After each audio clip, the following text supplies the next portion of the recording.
உங்களது பொன்னான வாக்குகளை எங்கள் வேட்பாளர் அளிக்க வேண்டும் என்று ஓடி ஓடி உங்களை கேட்டுக்கொள்கின்றோம். மாலை முரசு செய்தி தொலைக்காட்சி நேயர்களுக்கு வணக்கம். மக்களவை தேர்தல் நெருங்கி வர சமயத்துல அடடா அனல் பறக்குதுங்க. எந்த மாதிரி ஓட்டு கேட்க போறாங்க, ஏற்கனவே நீங்க என்ன பண்ணீங்க அப்படின்னு மக்கள் அவங்கள பார்த்து திரும்பி கேட்க, அப்படியே சொல்றீங்க அப்படின்னு அப்படியே ரிட்டர்ன் வண்டி எடுக்க, இப்படின்னு மாத்தி மாத்தி பஞ்சாயத்துகள் போயிட்டு இருக்கு. இப்படி பயங்கரமா கண்டென்ட் கொடுக்குற இடத்துல நாங்க அந்த கண்டென்ட்களை வாங்கிட்டு வந்துட்டு உங்களுக்கு தொகுத்து வழங்க வந்திருக்கோம். இது தேர்தல் பராக் பராக். உங்களது பொன்னான வாக்குகளை எங்கள் வேட்பாளர் அளிக்க வேண்டும் என்று ஓடி ஓடி உங்களை கேட்டுக்கொள்கின்றோம்.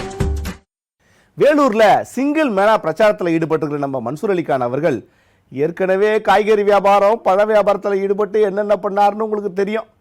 ஆனால் தக்காளி விற்கிறன்ற பேரில் தக்காளியை வாங்கி ஒரு இடக்கல்ல போடுறதும், அந்த தக்காளியை கொஞ்சம் எடுத்து வாயில் போடுறதும், அந்த கொய்யாக்காவை சாப்பிட்டு இப்படி பழம் காட்டுறதுன்னு பயங்கர என்டர்டைன்மெண்ட் பண்ணிக்கிட்டு இருந்தார்ல.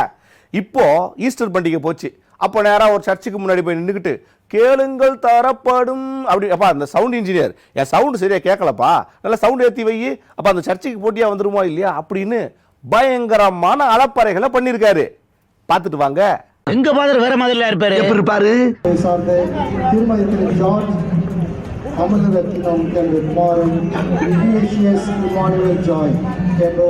எட்டாவது அதிகாரத்தை ஏசு என்னடா சொல்லிருக்காரு? இவ்வளவு அதிகாரமா கேட்கிறானே, தப்பா சொன்னா கொன்றுவானோ? பொதுவா சொல்லுவான், எது சொன்னாலும் அவர் நல்லதா தாங்க சொல்லியிருப்பாரு.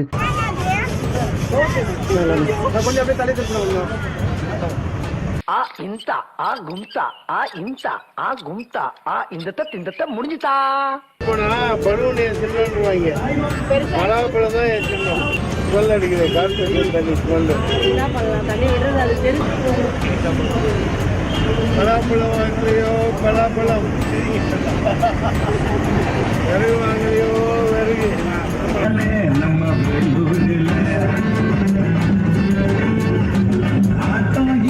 இசைமழையில் நனைய நீங்கள் தயாரா?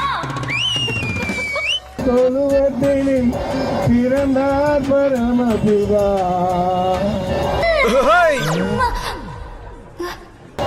பெத்தலகேம் நகரில் மாட்டு தொழுவத்தினில் பிறந்தார் பரமபிதா. இந்த குரலை தான் ராத்திரி முழுக்க பாட வச்சு கேப்பீங்களா எம்டி சார்? அடுத்ததான் நாம பார்க்க போறது மல்டி டேலண்டட் பர்சன்ஸ்.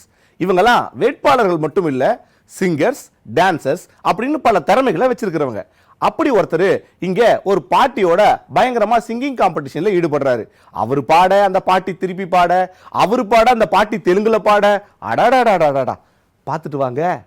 வந்தோம் ஐயா, ஏழைகளின் திங்களை நம்பி எதிர்பார்த்து நின்றோம் ஐயா, வாங்க ஐயா வாங்க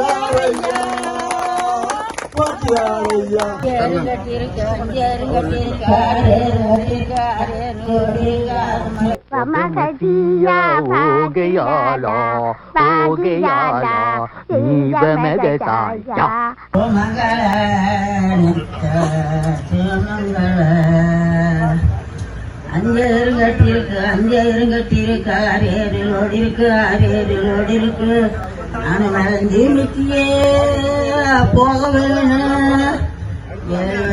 எனக்கு இளையதங்க தீக்கி கூட்ட கண்ணு கேட்க வேண்டல மங்கள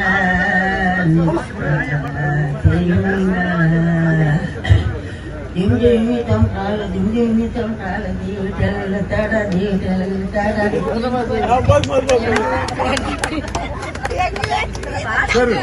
இந்த பேச்சுல என்ன சொல்லுங்க? தமிழ்ல சொல்லுங்க. அது என்ன பாடுச்சுன்னு தமிழ்ல சொல்லுங்க. என்ன கர்நாடக பாட்டுனா? கல்யாணம் பாடுவோம். நாங்க புதுசா கட்டிக்கிட்டு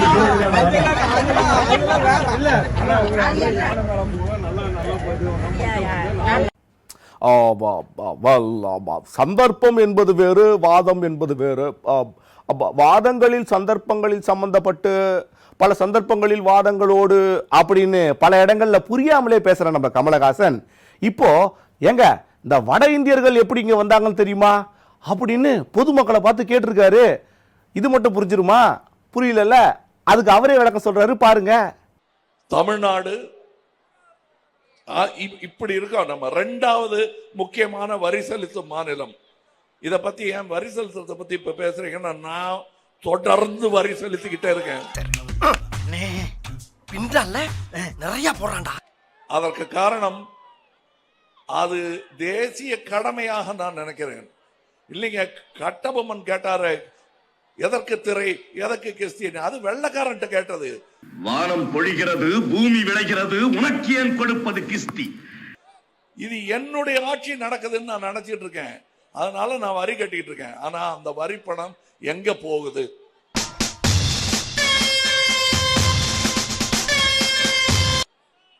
நீங்க எல்லாம் சில பேர் வருத்தப்படுறீங்க. வடநாட்டிலிருந்து எல்லா தொழிலும் செய்வதற்கு இங்கே ஆட்கள் வந்தேறி கொண்டிருக்கிறார்கள். நாங்கள் என்ன செய்ய என்று பதறுகிறீர்கள். ஊரே வருதா மாப்ள?